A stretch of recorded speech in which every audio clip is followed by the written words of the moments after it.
ambassador to Russia. Mr. Ajay Malhotra, as this opening statement remarks in the bilateral meeting are quite significant. The Prime Minister once again reiterating, of course, opposition that he has taken in the past, but saying that India is not neutral. India is on the side of peace, and the Russian president also very clearly saying that he has briefed the Prime Minister about the situation on ground in Ukraine. How are you looking at these significant remarks coming in, even as the formal part of the bilateral meeting is taking place at Hyderabad House?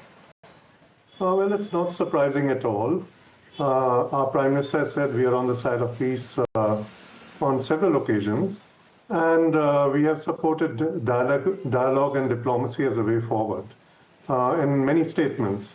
So if you see what is happening, you are having a significant peace push led principally by the Americans and the Russians, and it has gained momentum with Trump's warm reception of Putin at the Anchorage airport in Alaska some time ago. And since then, there's been this very substantive meeting that Putin had for about 5 hours before coming to India, a meeting with Steve Witkoff and Jared Kushner. So not at all surprising that he should, yesterday, at the informal dinner hosted by our Honorable Prime Minister, that he should brief him about what is going on.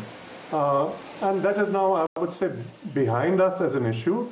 It has been publicly presented out there, and they can get on with the main work of the summit, which is to look at how to enhance India-Russia cooperation in many fields, including the important sensitive ones: defense, atomic energy, space, oil and gas, and including new ones, and certainly trade and economic cooperation. But in the sense of our position, we have consistently advocated for peaceful settlement and dialogue and diplomacy. The Russians are on the same wavelength. If anyone is left out, it is actually the Europeans who are still... Right. Mr. Malhotra. Sure. Yeah, sorry I'm interrupting you there, because, you mentioned a lot of topics. I'm going to come to them one by one. But, the big issue on the table as far as India is concerned is on the entire issue when it comes to India's crude oil purchases. Now, we know that there are those Trump tariffs which are, of course, looming over us. There are talks on the one hand with the United States, and we repeatedly hear that we are very close to ending or at least some kind of interim announcement coming in from the US's side. Post the sanctions, we have seen how India's purchases have come down. But for India, those purchases are very significant given what we've done. In the case of Iran in the past, can we completely afford to cut out purchasing that crude from Russia, which comes to us at a deep discount and has huge, economic impact as far as India is concerned? Are we looking at a possibility of some kind of a go-around when it comes to US sanctions on those Russian oil companies? What do you see happening on ground, practically speaking, in this kind of a complicated situation? Well, if you know, the sanctions have been put on 2 companies. There are other Russian companies. So, yeah, possibilities are there.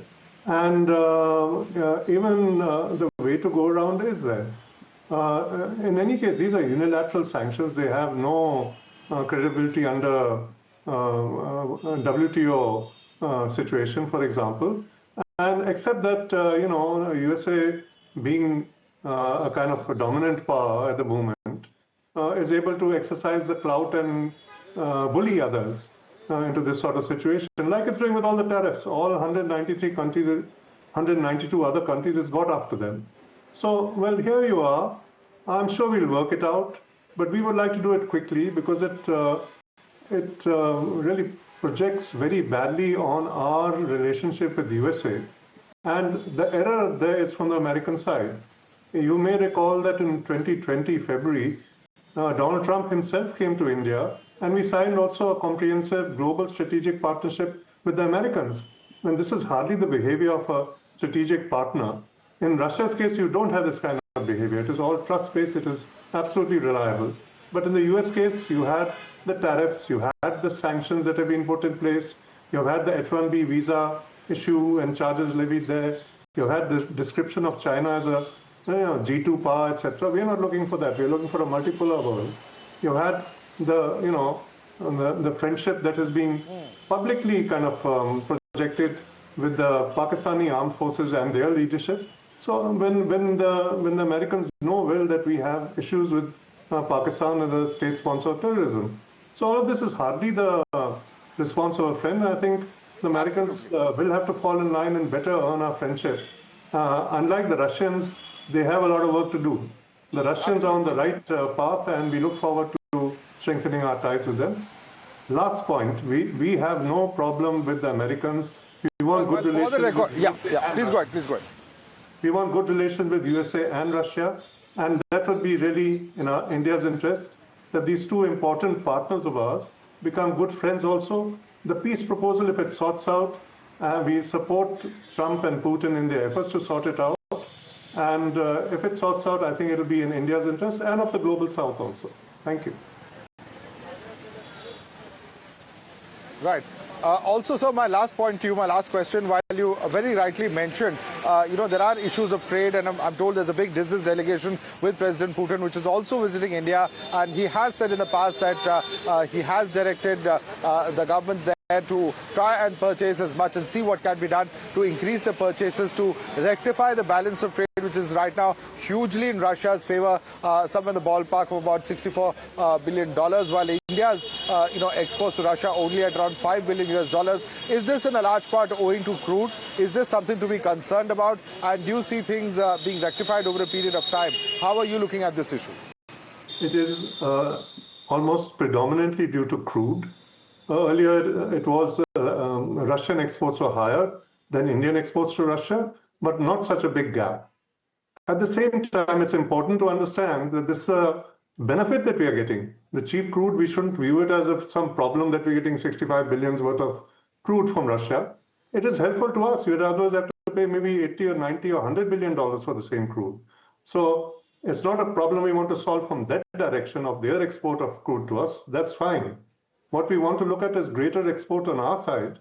And there, I think our entrepreneurs need to be a little more entrepreneurial. Simply because if you look at it, they are not venturing out fast enough. And especially if this peace push comes to fruition and the Americans and the Russians sort out their situation, then you'll find that we'll again get left stranded. American business is reaching out to Russians and looking for opportunities in Siberia, the Russian Far East, in the Arctic, etc.